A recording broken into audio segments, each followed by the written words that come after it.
Are there any differences, though, if you think about radio appearances? Is there anything in particular that we should consider in that kind of scenario?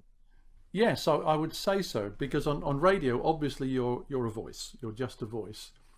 And there's a wonderful story, which I don't know is true or not, but I like to relate it. And it was there was an old comedian. There was a comedian troupe called the Marx Brothers years ago who used to make films.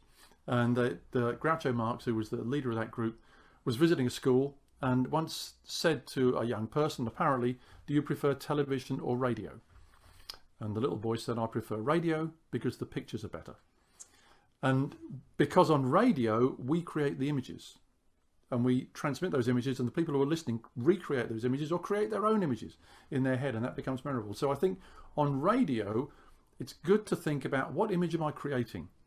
How am I building a picture, literally, that the audience can see, again, in their mind's eye, which I refer to quite a lot. So I think your language on radio tends to be a little bit more graphic and descriptive and literally colourful.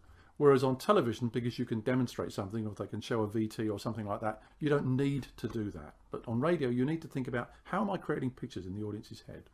Yeah, and because you talked about the importance of voice, of course, which is the main thing we have, or maybe the only thing we have on radio, I think it's also the other way around, because often, that you know this better than me, Alan, but even on TV, of course, we also have ourselves. So it's not, voice is not the only tool we have, but it is still very important. There is not in the UK, but a very famous broadcaster and TV host in Italy who says that actually you don't watch TV, you listen to it.